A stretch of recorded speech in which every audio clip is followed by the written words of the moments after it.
ಸಿಬ್ಬಂದಿಗಳ ಕೊರತೆ ಇರತಕ್ಕಂಥದ್ದೇನಿದೆ, agriculture sector ಇರ್ಬೋದು, ಪಶುಸಂಗೋಪನಾ ಸೆಕ್ಟರ್ ಇರ್ಬೋದು, ಯಾವುದೇ ವಲಯದಲ್ಲೂ ಈ ಸರ್ಕಾರ ನೇಮಕಾತಿಗಳಿಗೆ ದೊಡ್ಡ ಮಟ್ಟದಲ್ಲಿ ಪ್ರಾಮುಖ್ಯತೆ ಕೊಡಲಿಲ್ಲ. ಇವರು ಬರೀ ಗ್ಯಾರಂಟಿಯ ಹೆಸರಿನಲ್ಲೇ 2.5 ವರ್ಷ ಕಳೆದದ್ದು ಒಂದು ಭಾಗ. ಇನ್ನು 2.5 ವರ್ಷದಲ್ಲಿ ಕುರ್ಚಿಯ ಒಂದು ಸಮಸ್ಯೆ, ಮುಖ್ಯಮಂತ್ರಿಯ ಕುರ್ಚಿಯ ಸಮಸ್ಯೆ, ಅದಕ್ಕೆ ಹೆಚ್ಚಿನ ಸಮಯವನ್ನು ಉಪಮುಖ್ಯಮಂತ್ರಿ, ಮುಖ್ಯಮಂತ್ರಿ ಕೊಟ್ಟಿರೋದಷ್ಟೇ ಅಲ್ಲ, ಶಾಸಕರು ಸಹ ಕಾಂಗ್ರೆಸ್ನಲ್ಲಿ ಅದಕ್ಕೆ ಪ್ರಾಮುಖ್ಯತೆ ಕೊಟ್ಟೇನು ಹೋರಾಟ ಮಾಡ್ತಾ ಇದ್ದಾರೆ. ಇವತ್ತು ಯುವಕರ ಬಗ್ಗೆ ಕಿಂಚಿತ್ತು ಚಿಂತನೆ ಇಲ್ಲದೆ ನೀವು ಗಮನಿಸ್ತಾ ಇದ್ದೀರಿ. ಇವತ್ತು ಯಾವುದೋ ಟಿ ವಿಲಿ ತೋರಿಸ್ತಾ ಇದ್ರಿ, ಉತ್ತರ ಕರ್ನಾಟಕದಲ್ಲಿ ನಮ್ಮ ಯುವಕರಿಗೆ ಸ್ಪರ್ಧಾತ್ಮಕ ಪರೀಕ್ಷೆಗಳಲ್ಲಿ ಅಂದರೆ IAS, KSಗೆ ಪರೀಕ್ಷೆಗಳಲ್ಲಿ ಪ್ರವೇಶ ಪಡೀಲಿಕ್ಕೆ ಏನೋ ಒಂದು ದೊಡ್ಡ ಮಟ್ಟದ ಬಿಲ್ಡಿಂಗ್ ಕಟ್ಟಿಸಿದ್ದಾರೆ. ಅದು ಎಷ್ಟು ಲಕ್ಷ ಕಟ್ ಮಾಡಿದ್ದಾರೆ ಕೋಟಿ. ಇವತ್ತು ಅವರಿಗೆ ವೇತನ ಇಲ್ಲ, ವಿದ್ಯಾರ್ಥಿ ವೇತನ ಇಲ್ಲ. ಪ್ರಾಮಿಸ್ ಮಾಡಿ ಆ ವಿದ್ಯಾರ್ಥಿಗಳಲ್ಲಿ ಕಲೀಲಿಕ್ಕೆ ಬಂದರೆ ಅವ್ರನ್ನ ಬೀದಿಗೆ ತಂದು ನಿಲ್ಲಿಸಿದ್ದೀನಿ. ಇದು ಈ ಸರ್ಕಾರ ಕೊಟ್ಟಿರ್ತಕ್ಕಂಥ ಕೊಡುಗೆ. ಹೇಳ್ತಾ ಹೋದರೆ ಹಲವಾರು ವಿಷಯಗಳನ್ನು ಹೇಳ್ಬೋದಿಲ್ಲ. ಅದರಿಂದ ಈ ಸರ್ಕಾರ ಇವತ್ತು ಜನವಿರೋಧಿ ಸರ್ಕಾರ ಅನ್ನೋದನ್ನು ಈಗಾಗಲೇ ಮನೆ ಮನೆ ಮಾತಾಗಿದೆ. ಯಾರ ಬಗ್ಗೆ ಭಯಭಕ್ತಿ ಇಲ್ಲ. ಇವತ್ತು ಹಲವಾರು ಇಲಾಖೆಗಳಲ್ಲಿ ಹಲವಾರು ರೀತಿಯ ಅಕ್ರಮಗಳಾದರೂ ಅವ್ರು ಹೇಳ್ತಕ್ಕಂಥದ್ದು ಒಂದು ದಾಖಲಾತಿ. ಇವರು BJP ಮೇಲೆ 40% ಹೇಳಿದ್ರಲ್ಲ, ಏನೋ ಪೇಸಿ CM ಅಂತೇಳಿ ಎಲ್ಲ ಕಡೆ ಒಂದು ಇದನ್ನು ಹೊಣಿಸಿದಾರಲ್ಲ ಪೋಸ್ಟನ್ನ. ಯಾವ ದಾಖಲಾತಿ 2.5 ವರ್ಷದಲ್ಲಿ ಇಟ್ಟರು ಸರ್ಕಾರ ಬಂದ ಮೇಲೂ? ಯಾರ ಮೇಲೆ ನೀವು ಆಕ್ಷನ್ ತಗೊಂಡ್ರಿ ಇಲ್ಲಿವರೆಗೆ? ಆ ಒಂದು 40% ಹೆಸರು ಹೇಳ್ಕೊಂಡೆ 136 ಸೀಟ್ ಗೆದ್ಕೊಂಬಂದ್ರಿ. ಈಗ ನಿಮ್ಮ ಬಗ್ಗೆ ವಿರೋಧ ಪಕ್ಷಗಳು ಮಾತಾಡೋದಿರಲಿ, ಇವತ್ತು ನಿರಂತರವಾಗಿ ನಡೀತಾ ಇದೆಯಲ್ಲ, ಯಾರು ಗುತ್ತಿಗೆದಾರರ ಸಂಘದ ಅಧ್ಯಕ್ಷ ಯಾರು ಮಾತಾಡ್ತಾವ್ರಲ್ಲ, ಅವ್ರು ಹೇಳ್ತಾರೆ ಸರ್ಕಾರ ಕ್ರಮ ತಗೊಳ್ಳೋದಾದರೆ ಶಾಸಕರಾದಿಯಾಗಿ ಯಾರು ಎಷ್ಟು ಪರ್ಸೆಂಟೇಜ್ ತಗೋತಾವ್ರೆ ಅದೆಲ್ಲ ಬೇಕಾದ್ರೆ ನಿಮ್ಮ ಮುಂದೆ ಇಡ್ತೀವಿ ಅಂತಾರೆ. ಇವತ್ತು ಸಿದ್ದರಾಮಯ್ಯನವರಿಗೆ ಆಡಳಿತದಲ್ಲಿ ಏನಾದರೂ ಪ್ರಾಮಾಣಿಕತೆಯನ್ನು ಉಳಿಸ್ಕೋಬೇಕು ಅನ್ನೋದಿದ್ರೆ, ದೇವರಾಜ ಅರಸು ಅವರು ಆಳದಂಥ ಅವಧಿನ ಮೀರಿಸಿ ಹೋಗ್ಬಿಟ್ರು ದಾಖಲೆ ನಿರ್ಮಾಣ ಅಂತ ಏನು ಹೇಳ್ತಾರೆ, ಅದು ದಾಖಲೆ ಅಲ್ಲ. ದಾಖಲೆ ಅಧಿಕಾರದಲ್ಲಿದ್ದಾಗ ಏನು ಮಾಡಿದ್ದೀರಿ, ಯಾವ ಜನರ ಸಮಸ್ಯೆಗಳಿಗೆ ಪರಿಹಾರ ಕೊಟ್ಟಿದ್ದೀರಿ, ಅದು ದಾಖಲೆಯಲ್ಲಿ ಉಳಿತಕ್ಕಂಥದ್ದು. ಎಷ್ಟು ದಿವಸ ಇದ್ದೆ ಅಂತಕ್ಕಂಥದ್ದು ಉಳಿಯೋದಿಲ್ಲ ಅನ್ನೋದನ್ನಾದರೂ ಅರ್ಥ ಮಾಡ್ಕೋಬೇಕು ಅವರು.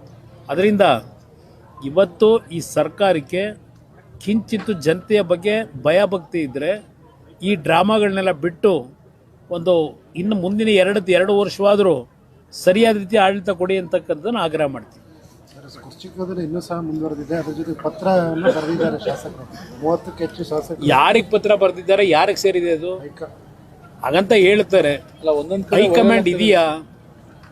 ನನಗೇನೋ ಹೈಕಮಾಂಡ್ ಈಗ ಈ ಪಕ್ಷ ಮಾಡ್ತಿರೋ ಕತೆ ನೋಡಿದಾಗ ನಡೀತಾ ಇರೋದು ಹೈಕಮಾಂಡ್ ಇದೆ ಅಂತಕ್ಕಂಥದ್ದು ನನಗೇನೋ ಅನುಮಾನ ಇದೆ. ಈಗ ಹೊಸದೊಂದು ವಿಚಾರ ಚರ್ಚೆ ಆಗ್ತದೆ ಸರ್, ಪರಮೇಶ್ವರ್ ಅವರಿಗೆ CM ಕೊಡಬೇಕು, ದಲಿತ CM ಅವ್ರು ಮಾಡಬೇಕು. ಅಲ್ಲಿ ಕುರ್ಚಿ ಉಳಿಸ್ಕೊಳ್ಳಿಕ್ಕೆ ಒಂದೊಂದು ಹೆಸರನ್ನ ಮುಂದೆ ಬಿಡ್ತಾ ಇದ್ದಾರೆ. ಕುರ್ಚಿ ಉಳಿಸ್ಕೊಳ್ತಕ್ಕಂಥ ನಿಟ್ಟಲ್ಲಿ ಒಂದೊಂದು ಹೆಸರುಗಳು ಬರ್ತಾ ಇದೆ. ಬಹುಶಃ ಅದು ಯಾವುದು ಕಾರ್ಯರೂಪಕ್ಕೆ ಬರ್ತಕ್ಕಂಥದ್ದಲ್ಲ, ಒಂದು ಡ್ರಾಮಾ ನೋಡಿ ಅಂತೇಳಿ ಪರದೆ ಮೇಲೆ ಡ್ರಾಮಾ ಮಾಡಿದಾಗ ಕೂತಿದ್ದಾರೆ. ಸರಿ, DK ಶಿವಕುಮಾರ್ ಅವರು ಗ್ಯಾರಂಟಿನ ಬರ್ಡನ್ ಅಂತಾರೆ ಸರ್. ಸಿದ್ದರಾಮಯ್ಯ ಅದಕ್ಕೆ ಹೇಳಿದೆ, ಅವ್ರು ಎಲ್ಲರಿಗೂ ಗೊತ್ತು. ದೇಶಪಾಂಡೆ ಅವ್ರು ಏನು ಹೇಳಿದ್ರು, ರಾಯರೆಡ್ಡಿ ಮೊದಲೇನು ಹೇಳಿದರು, ಎಲ್ಲರೂ ಅದನ್ನೇ ಹೇಳಿದ್ದಾನೆ. ಈಗ ಅವರಿಗೆ ಜ್ಞಾನೋದಯ ಆಗಿದೆಯಾ ಬರ್ಡನ್ ಸರ್ಕಾರಕ್ಕೆ ಅಂತೇಳಿ? ಅದೇ ದುಡ್ಡನ್ನು ಕ್ಯಾಪಿಟಲ್ ಇನ್ವೆಸ್ಟ್ಮೆಂಟ್ಗೆ ಹಾಕಿದರೆ ಎಷ್ಟು ಸ್ಕೂಲ್ಗಳು, ಎಷ್ಟು ಆಸ್ಪತ್ರೆಗಳಲ್ಲಿ ಸಮಸ್ಯೆಗಳಿದೆ, ಎಷ್ಟು ಕೆಲಸ ಆಗೋದು. ಈಗ ಆಸ್ಪತ್ರೆಗಳಲ್ಲೂ ಸಹ ಔಷಧಿ ಇಲ್ಲ. ನಿಮಗೆ ಔಷಧಿ ಇದ್ರೂ ಡೇಟ್ ಎಕ್ಸ್ಪೈರ್ ಆಗಿರೋ ಔಷಧಿ ಕೊಡ್ತಾ ಇದ್ದೀರಿ. ಇದು ನಡೀತಾ ಇರೋದು ಇಲ್ಲಿ ಈ ರಾಜ್ಯದಲ್ಲಿ. ಜನಗಳ ಜೊತೆ ಅವ್ರ ಬದುಕಿದ ಭಕ್ತಿ ಇಲ್ಲ ಇವರಿಗೆ. BJP MLA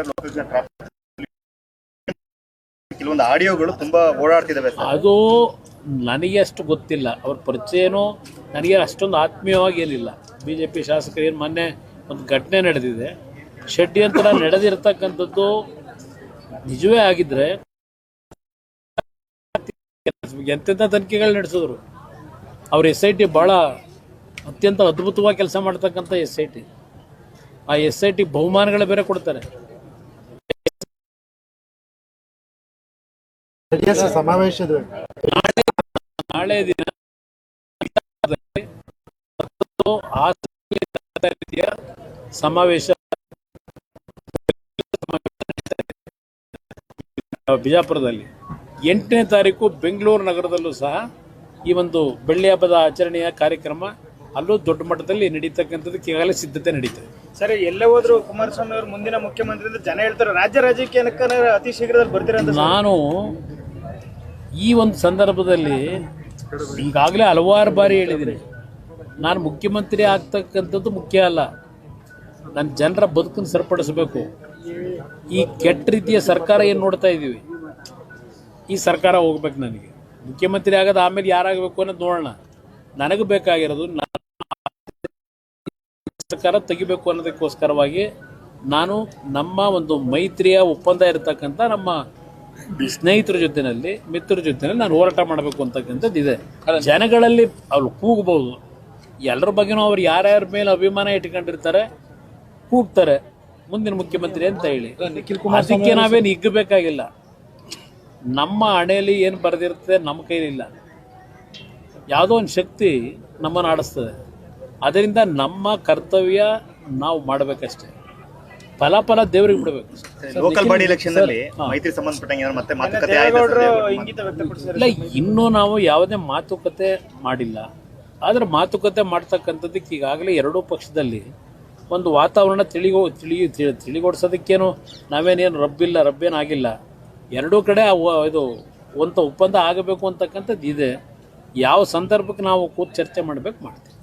ನಿಖಿಲ್ ಕುಮಾರಸ್ವಾಮಿ ಅವರು ಅದನ್ನೇ ಹೇಳ್ತಾ ಇದ್ದಾರೆ ಸರ್, ಮುಂದಿನ ದಿನಗಳಲ್ಲಿ ಕುಮಾರಸ್ವಾಮಿ ಅವರು CM ಆಗ್ತಾರೆ, ರಾಜ್ಯದ ಜನ ಕೂಡ ಅದನ್ನ ಬಯಸ್ತಾ ಇದ್ದಾರೆ. ಜನ ಹೇಳ್ತಾರೆ ಅಂತ ಹೇಳ್ತಾರೆ. ನಿಖಿಲ್ ಕುಮಾರಸ್ವಾಮಿ ಅವರ ನನ್ನ ಆಯ್ಕೆ ಮಾಡೋದು ಜನ ಹೇಳೋದನ್ನು ಅವ್ರು ಹೇಳ್ತಾವ್ರೆ. ನಿಖಿಲ್ ಕುಮಾರಸ್ವಾಮಿ ಅವರು ಮುಖ್ಯಮಂತ್ರಿ ಆಗ್ಬೋದು. ಮುಖ್ಯಮಂತ್ರಿ ಈಗಲೇ ನೋಡ್ತಾ ಇದ್ದೀರಿ ಸರ್ಕಾರದಲ್ಲಿ ಎಷ್ಟು ಜನ ಮುಖ್ಯಮಂತ್ರಿಗಳಾಗಬೇಕು ಅಂತಾರೆ. 28ಕ್ಕೆ ಮುಖ್ಯಮಂತ್ರಿ ನಾನು ಆಗಬೇಕು ಅಂತ ಇದ್ದೀನಿ ಅಂತ ಹೇಳಿ ಹಲವಾರು ಜನ ಕ್ಯೂ ಇದ್ದಾರೆ. ಅವ್ರನ್ನೆಲ್ಲ ನಾವು ಓವರ್ಟೇಕ್ ಮಾಡಾಗಬೇಕಲ್ಲ, ಅಷ್ಟು ಸುಲಭ ಇದೆಯಾ ನೋಡೋಣ. ಸರ್, ಇವತ್ತು PUC ಪ್ರಶ್ನೆ ಪತ್ರಿಕೆ ಮತ್ತೆ ಲೀಕ್ ಆಗಿದೆ. ಎಷ್ಟು ಅಲ್ಲಿ ಈ ಸರ್ಕಾರದ ಸಾಮರ್ಥ್ಯ ಎಷ್ಟಿದೆ ಅನ್ನೋದನ್ನ ನೀವು ನೋಡಿ. ಈ ಸರ್ಕಾರ ಎಷ್ಟು ಮಟ್ಟಿಗೆ ಕೆಲಸ ಮಾಡ್ತಾ ಇದೆ. ಇವತ್ತು ಆ ಪ್ರಶ್ನೆ ಪತ್ರಿಕೆ ಲೀಕ್ ಆಗ್ತಕ್ಕಂಥದ್ದಕ್ಕೆ ಆ ಒಳಗಡೆ ಇರ್ತಕ್ಕಂಥವರೇ ಮೂಲ ಪುರುಷರಿರ್ತಾರೆ. ಸರ್ಕಾರಕ್ಕೂ ಗೊತ್ತಿರುತ್ತದೆ. ಆದರೆ ಹಿಂದೆನೂ ಏನಾಯಿತು, ಹಿಂದಿನ ಹಲವಾರು ಬಾರಿ ಸದ್ಯ ನಾನು ಮುಖ್ಯಮಂತ್ರಿ ಆಗಿದ್ದಂಥ ಸಂದರ್ಭ 2 ಬಾರಿ ಕಮಿಷನ್ ಯಾರೂ ಹೇಳಲಿಲ್ಲ, ಕುಮಾರಸ್ವಾಮಿ ತಗೋತಾನೆ ಅಂತ ಹೇಳಿ. ಪ್ರಶ್ನೆ ಪತ್ರಿಕೆಗಳಾಗಲಿ ಇಲ್ಲಿ ಪಾಪ ನಮ್ಮ ಪೊಲೀಸ್ ಅಧಿಕಾರಿಗಳಿದ್ದಾರೆ, ಹಲವಾರು ನೇಮಕಾತಿಗಳು ಮಾಡಿದ್ವಿ ನಾವು ನಮ್ಮ ಕಾಲದಲ್ಲಿ.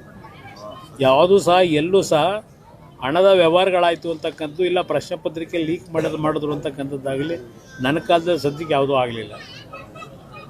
ಅದು ನಾನು ಯಾವ ರೀತಿ ಆಡಳಿತ ಕೊಟ್ಟೆ ಅಂತಕ್ಕಂಥದ್ದು ನಾಡಿನ ಜನ ತಿಳ್ಕೊತಾರೆ ಅಂತ ನನ್ನ ಅಭಿಪ್ರಾಯ. ಜಡಪಿ ತಾಲೂಕು ಚುನಾವಣೆ ಸರ್ ವಿಳಂಬ ಆಗ್ತಲೇ ಇದೆ. ಇಲ್ಲ, ಈಗ ಆದೇಶದ ಈಗ ಆಗಿದೆ ನೋಡಿ, ಏನ್ ಮಾಡೋದು, ನೀವು ಫೇಸ್ ಮಾಡಕ್ ರೆಡಿ ಇದ್ದೀರಾ? ನಾವು ಸಿದ್ಧ ಇದೀವಿ, ಅಲ್ಲ ಅದಕ್ಕೆ ರೆಡಿ ಮಾಡ್ತೇನೆ. Thank you brother. ಏನು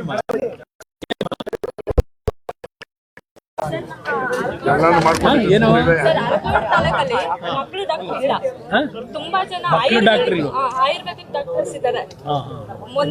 ಸರ್ಕಾರಿ ಆಸ್ಪತ್ರೆಯಲ್ಲಿ ಇದ್ದವ್ರನ್ನ ಟ್ರಾನ್ಸ್ಫರ್ ಮಾಡಿದಾರಂತೆ. ಸರ್, ನನ್ನ ಮಗನ್ನೇ 6 ಗಂಟೆಗೆ ಅಡ್ಮಿಟ್ ಮಾಡಿದ್ದು. ಬೆಳಗ್ಗೆ ಜಾವ 8 ಗಂಟೆ ಆದ್ರೂ 10 ಗಂಟೆ ಆದ್ರೂ ಒಂದು ಡಾಕ್ಟರ್ ಬಂದು ನೋಡಿಲ್ಲ. ಬೆಳಗ್ಗೆ 10 ಗಂಟೆಗೆ ಬಂದ್ಬಿಟ್ಟು ಹೆವಿ ಸೀರಿಯಸ್ ಆಗ್ಬಿಟ್ಟಿದೆ, ಹಾಸನ ಕರ್ಕೊ ಹೋಗಿ ಅಂತ ಕಳಿಸ್ಕೊಟ್ಟಿದ್ದಾರೆ. ಸರ್, ಮಕ್ಕಳು ಡಾಕ್ಟರ್ ಅರಕಲೋಡ್ ತಾಲೂಕಲ್ಲೇ ಯಾರು ಇಲ್ಲ ಸರ್. ದೊಡ್ಡ ಮಗಲ್ಲೂ ಕೂಡ ಡಾಕ್ಟರ್ಸ್ ಇಲ್ಲ. ಎಲ್ಲ ಇರೋರೆಲ್ಲ ಆಯುರ್ವೇದಿಕ್ಕೇನೆ. ಒಂದು ಒಳ್ಳೆ ಡಾಕ್ಟರ್ ಹಾಕೊಡಿ ಸರ್. ಮಾತಾಡ್ತೀನಿ, ಹಾಕ್ಸ್ಕೊಡ್ತೀನಮ್ಮ. ಲೇಟ್ ಆಯ್ತು, ನಾನು ಮಾಡಿಸ್ಕೊಡ್ತೀನಮ್ಮ. ಹಾಕಿಸ್ಕೊಡ್ತೀನಿ.